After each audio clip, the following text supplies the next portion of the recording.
Episode 1. Hi everyone, my name is Kwa and I'm one half of the culture team here at VSA at UVA. And welcome to our first episode of our podcast called Culture Shock. Culture Shock is a podcast where we talk everything and anything regarding the Viet and Asian American community. And we'll be addressing a lot of issues as well as solutions to the problems. And we're also going to have deep conversations about our own experiences. So thank you. Hello, everyone. My name is Kylie, and I'm the other half of the culture team. A little disclaimer before we start: this podcast consists of our own opinions and experiences.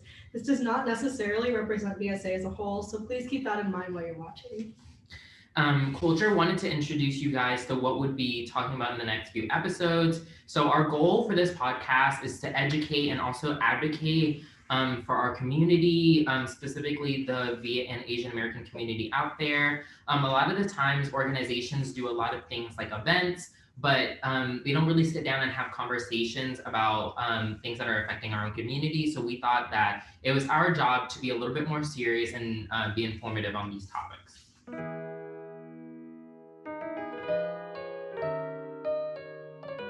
We're having to plan our Tet Show since the summer of last year, and we wanted to go away from our usual fun folk tales, and we wanted to write our own story. Yeah, when we were talking over the summer, we thought about working on our skit first because we really wanted it to be the focal point of our show. In the beginning, we did want to do this in person since it doesn't have very many characters, but due to in-person restrictions, we've had to move online. Our skit is called A Night to Remember. The story centers on Andrew, whose father, a refugee, vowed to return to Vietnam and reunite with his lost love, but he died before he could.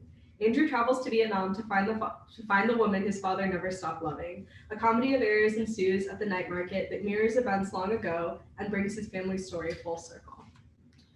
Our goal was to present a story in which we showcase a Vietnamese American perspective in a Vietnamese setting. So the reason why we wanted to do the story where this Vietnamese American kid named Andrew goes back to Vietnam is because a lot of times in our community, especially the Vietnamese American one, we tend to forget exactly where our heritage comes from, and it sometimes can get lost. And there's the big issue of the identity crisis that we have in our community. So I thought it would be something that would be interesting for us to talk about in terms of revealing things like the traditional Asian lifestyle. Yeah, so for many Viets, living in America provides them with a more Western experience. And when placed in a more traditional setting, they become sort of secluded because they don't know much about the customs or the mannerisms. In this story, we wanted to show a journey of self identity and growth. The nightlife scene is also an experience that many teens and young adults in Vietnam enjoy. It provides the majority of their social life after school. So we also wanted to provide the audience with a mini look into the nightlife of Vietnam. How do we like transition to talking about the characters? We might have to cut it. Should be like characters. Mm-hmm. Can you say it with me so it's not weird? What do you mean? We say characters. Okay. Characters. Okay, perfect. So the main character of our story is Andrew, who's a Vietnamese American college student. Ha is a student from the London College for Design and Fashion in Hanoi, who befriends Andrew and helps him navigate Vietnam. Vin is Andrew's recently deceased father, who fled Vietnam and left behind his girlfriend Thuy. We have some amazing secondary characters as well, such as Sunny, who is Ha's ex-boyfriend. He is our Kevin Nguyen character. He definitely wears cross earrings, so if you're wearing cross earrings, please audition for Sunny. Rachel is Andrew's rich cousin who has better things to do than stand around on bridges. If you see the show, you'll know what we mean. And Mr. Liu is a fruit cart owner who is super irritated by Andrew, who was also irritated by Andrew's father back when he was young. And we really do hope that you enjoyed the skit and the aspects of it. But besides the skit, we also have 4 dances: Everybody Modern, Girls Fans, as well as Boys Traditional / Fans. Because of the virtual aspect of the show, I think having a smaller number of dances is more beneficial because it'll fit more into our theme in terms of what we want to portray as a message.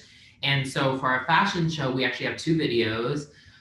So the first one would be a traditional look, which is wearing ao dais. And then for the modern look, we are asking our audience members as well as our members in the VSA community to send in videos of them walking into what they consider as nightlife or party clothing.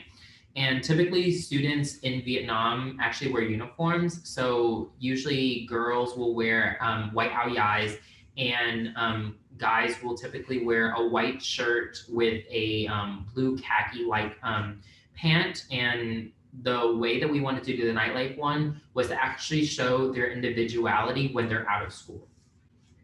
Yeah, so overall, Tet Show this year is going to be completely different and more and unique than the ones in past years, and we really hope to make VSA proud. So Thank you for tuning in for our podcast, and we'll see you next time on Culture Shock.